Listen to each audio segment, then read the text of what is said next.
Hello friends, welcome to my YouTube channel. आज हम case यानी कि कारक के बारे में बताने जा रहे हैं। जैसा कि हम हिंदी में जो कारक के प्रकार होते हैं ये 8 प्रकार के होते हैं, लेकिन इंग्लिश में ये 4 प्रकार के होते हैं। तो चलिए कारक के बारे में समझते हैं और इनके प्रकारों के बारे में समझते हैं। तो पहले नंबर में आता है आपका नॉमिनेटिव केस यानी कि कर्ता कारक। दूसरे नंबर में ऑब्जेक्टिव केस यानी कि कर्म कारक। तीसरे नंबर में पजेसिव केस यानी कि संबंध कारक। चौथे नंबर में है आपका वोकेटिव केस यानी कि संबोधन कारक। ठीक, तो सबसे पहले हम जानते हैं कि नॉमिनेटिव केस क्या है। नॉमिनेटिव केस यानी कि कर्ता कारक किसे कहते हैं? तो वह कारक या वह शब्द जिसके द्वारा क्रिया की जाती है, क्रिया के करने का बोध होता है। जिस शब्द के द्वारा जिसके द्वारा क्रिया के करने का बोध होता है उसे हम क्या कहते हैं? नॉमिनेटिव केस या कर्ता कारक कहते हैं। क्रिया के करने वाले कारक को ही हम क्या कहते हैं? कर्ता कारक कहते हैं। जो क्रिया को करता है, जिसके द्वारा क्रिया संपन्न होती है, उसे हम कर्ता कारक या नॉमिनेटिव केस कहते हैं। फॉर एग्जाम्पल देखिए, राम इज प्लेइंग, तो इसमें कौन खेल रहा है? राम खेल रहा है। तो राम इज राम, राम क्या है आपका? राम नॉमिनेटिव केस है। अब इसी तरह जैसे मोहन इज रीडिंग, तो यहाँ पे कौन पढ़ रहा है? मोहन। तो मोहन आपका क्या हुआ? नॉमिनेटिव केस यानी कि क्रिया जिसके द्वारा क्रिया संपन्न की जाती है या क्रिया को करने वाला ही आपका नॉमिनेटिव केस या कर्ता कारक होता है। इसके पहचान के लिए इसकी पहचान के लिए आप क्या कर सकते हैं? वर्ब के साथ क्या लगाएंगे? हु लगाएंगे।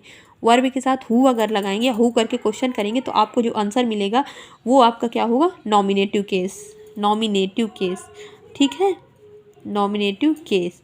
ठीक, इसकी पहचान करनी है कि आप किसी सेंटेंस में नॉमिनेटिव केस कैसे पहचानें। तो वर्ब के साथ हु लगाकर आप प्रश्न कीजिए, तो आपको जो उत्तर मिलेगा वही आपका नॉमिनेटिव केस होगा।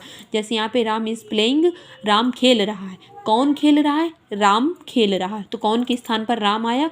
तो राम क्या हुआ आपका? Nominative case. ठीक, इधर जैसे मोहन इज रीडिंग, कौन पढ़ रहा है? मोहन पढ़ रहा है। मोहन क्या हुआ आपका? Nominative case. ठीक, तो यहाँ पे आपके राम और मोहन क्या है? Nominative case. तो आपको समझ में आ गया होगा, क्रिया को करने वाला ही नॉमिनेटिव केस या कर्ता कारक होता है। दूसरे नंबर में आपका आता है ऑब्जेक्टिव केस यानी कि कर्म कारक।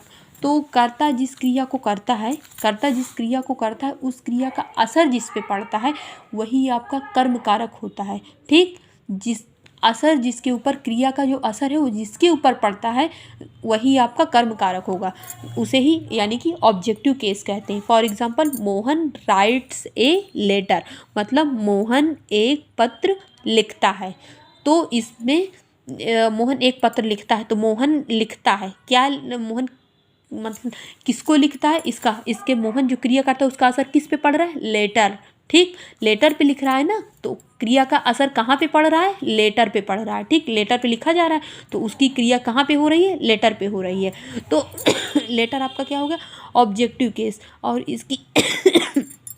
इसकी पहचान के लिए आप क्या करेंगे? क्रिया के साथ अगर आप वॉट लगाकर क्वेश्चन करेंगे तो आपको जो आंसर मिलेगा वही आपका ऑब्जेक्टिव केस होगा। फॉर एग्जाम्पल, जैसे मोहन क्या लिखता है? मोहन लेटर लिखता है, तो लेटर आपका ऑब्जेक्टिव केस यानी कि कर्म कारक होगा।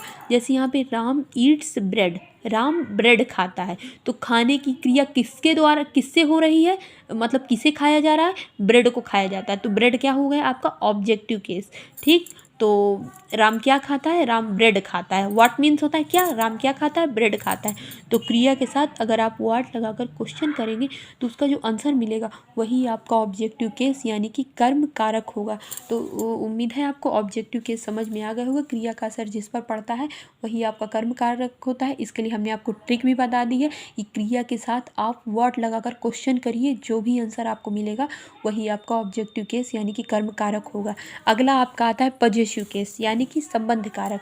संबंध, तो वह शब्द संबंध कारक जिसके द्वारा इसके पजेसिव केस, इसके द्वारा अधिकार तथा संबंध का, किसी व्यक्ति या वस्तु से अधिकार और संबंध का जो बोध कराता है उसी को हम पजेसिव केस कहते हैं। ठीक, जिसके द्वारा किसी व्यक्ति या वस्तु के पर अधिकार या संबंध का बोध होता है उसे ही हम पजेसिव केस या संबंध कारक कहते हैं। For example, Ram's car is new, Ram की कार नई है।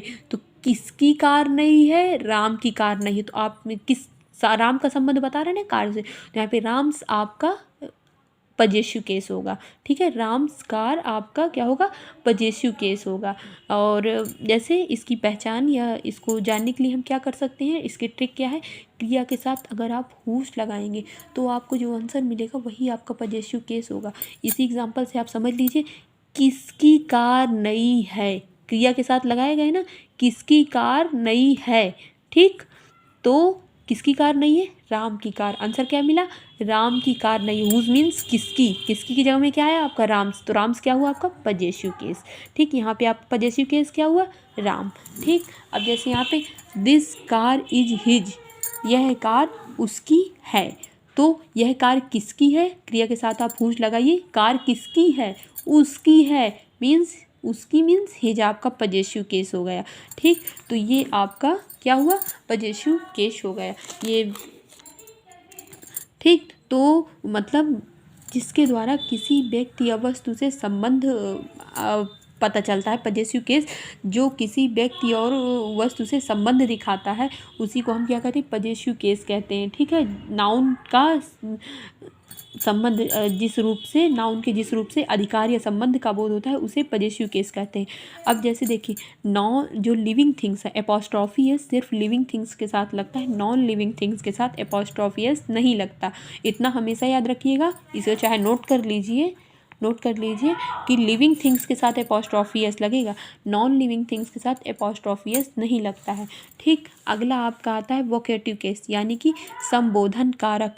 तो संबोधन क्या है, संबोधन किसी को बुलाया जाता है, किसी दूसरे व्यक्ति को जो हम कहते हैं या पुकारते, किसी को पुकारने या बुलाने में जिस शब्द का हम इस्तेमाल करते हैं वही हमारा संबोधन कारक होता है। ठीक, वो प्रयोग किया जाता है उसे ही हम वोकेटिव केस या संबोधन कारक कहते हैं।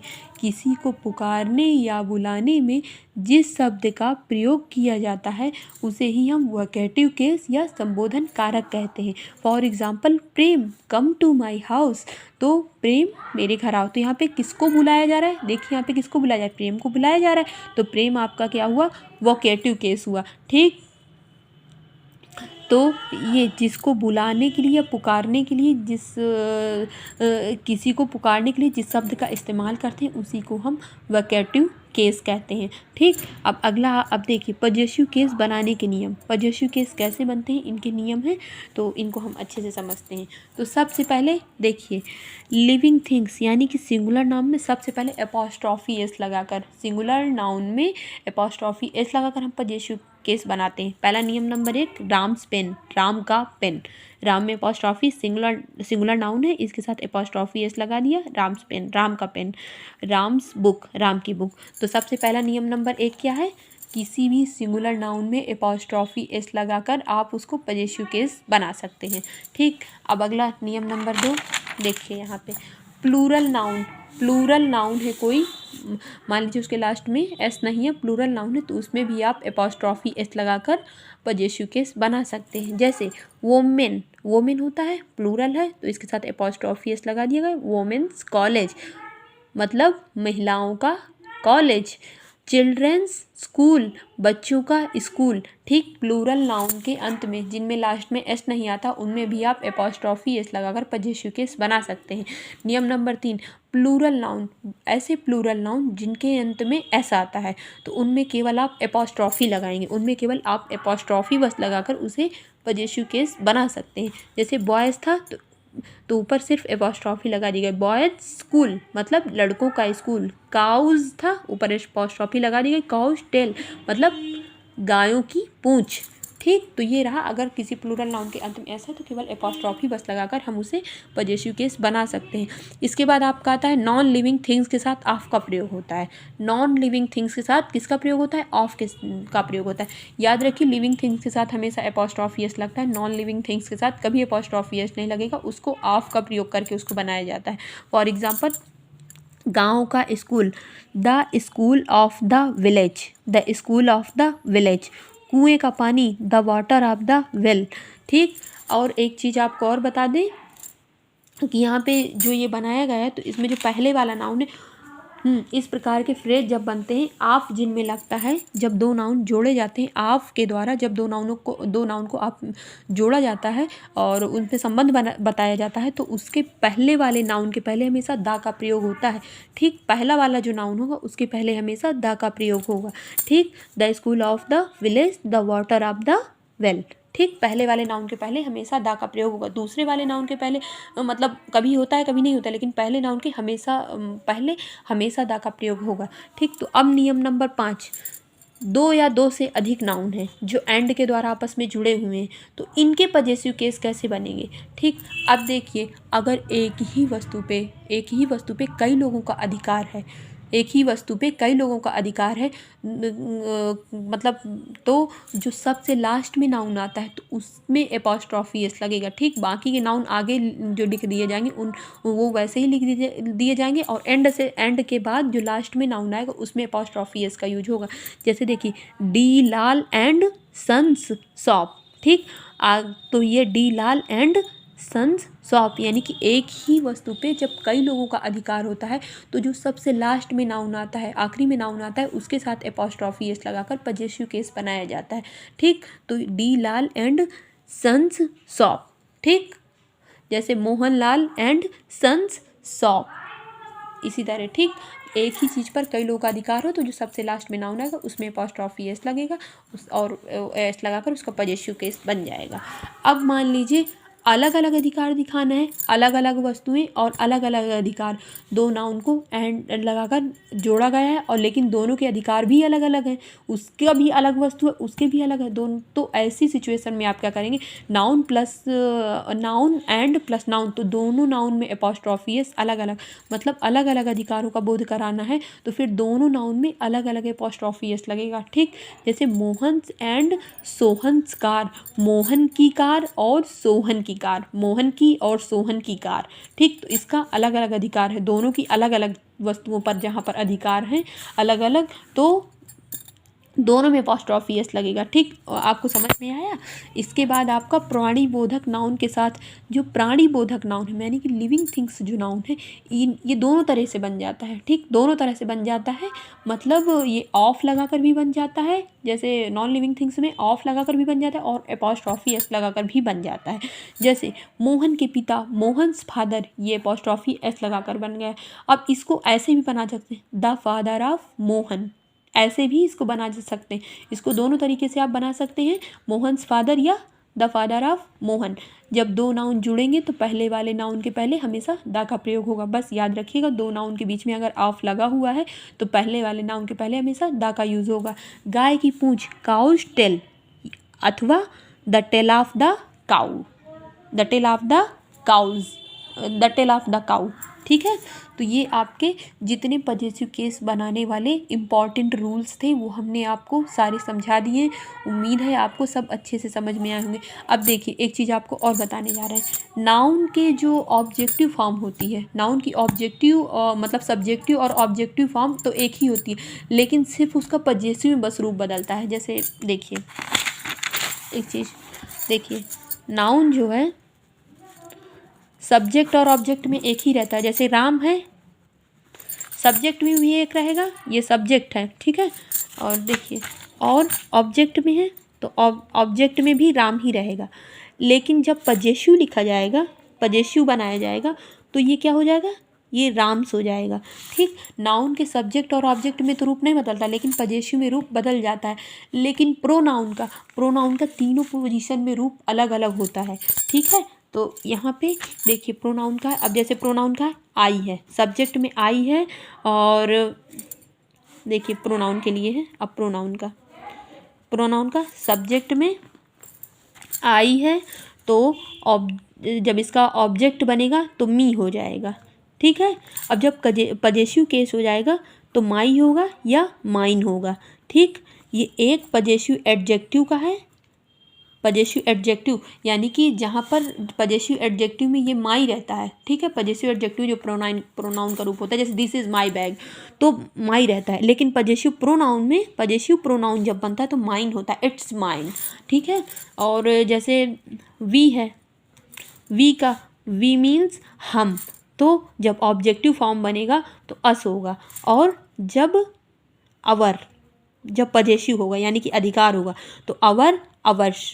ठीक है, एडजेक्टिव में अवर होता है और पजेसिव एडजेक्टिव में अवर होगा, अब पजेसिव प्रोनाउन में अवर्स होगा। ठीक, तो यहाँ पे देखिए ये है, बुक में हम आपको थोड़ा सा बड़ा करके दिखाई दे रहे हैं। ये देखिए, ये आई वी, तो आई है तो इसका ऑब्जेक्टिव फॉर्म में ऑब्जेक्टिव रूप मी होता है, और पजेसिव एडजेक्टिव में माई, और पजेसिव प्रोनाउन में माइन होता है। वी का अस होता है, और पजेसिव एडजेक्टिव में जब यू होगा आवर, आवर्स, और यू का यू ही रहता है, पजेसिव एडजेक्टिव में योर, योर्स, ही का हिम, हिज होगा, सी का हर हो जाता है, जब ऑब्जेक्टिव में हर हो जाता है, हर, हर्ष, पजेसिव प्रोनाउन में हर्ष हो जाता है। इसके बाद इट का इट ही रहता है, यहाँ पे पजेसिव एडजेक्टिव में इट्स, इसमें वही रहता है। ठीक है, दे का पजेसिव देम होता है, दे का देम होता है, और पजेसिव एडजेक्टिव ऑब्जेक्टिव में देम होता है, पजेसिव एडजेक्टिव में दियर, और पजेसिव प्रोनाउन में दियर्स हो जाता है। ठीक, तो आपको प्रोनाउन के पता चले, जैसे आई मीन्स होता है मैं, और वो जब ऑब्जेक्टिव बनेगा तो मुझे हो जाएगा, मेरा जब पजेसिव यानी कि अधिकार या संबंध बताया जाएगा तो मेरा बताया जाएगा। ठीक, मैं, मुझे, मेरा, हम, मुझको, हम, वी मीन्स हम, अस मीन्स मुझको, अवर मीन्स हमारा अधिकार, ये चीज़ हमारी है, अधिकार बता रहे हैं तो ये चीज़ हमारी है तो वहाँ पे अवर लगेगा। अब जैसे वी के बाद यू आता है, तुम, अब फिर यू ऑब्जेक्टिव फॉर्म में भी रहेगा, लेकिन योर, तुम्हारा, ये चीज़ तुम्हारी है। ठीक, तो जहाँ पे योर पजेसिव एडजेक्टिव में और योर्स पजेसिव प्रोनाउन में, तो ये आपके हैं। और इसको आप चाहें तो इसका आप वो ले लीजिए, क्या बोलते हैं, इसकी आप स्क्रीनशॉट ले सकते हैं इसका, ये बहुत इंपॉर्टेंट है, प्रोनाउन के फॉर्म है। और पजेसिव केस में प्रोनाउन के तीनों केस में जो प्रोनाउन के रूप बदलते हैं तो उन तीनों का है, हमने आपको बता दिया है अच्छे से। ठीक है, तो इस तरह से पजेसिव तीनों केसेस में प्रोनाउन के रूप कैसे बदलते हैं तो इनके बारे में है, आपको अच्छे से समझा दिया। उम्मीद है आपको सब कुछ अच्छे से समझ में आया होगा। वीडियो अच्छी लगी हो तो प्लीज़ लाइक कीजिए, सब्सक्राइब कीजिए। थैंक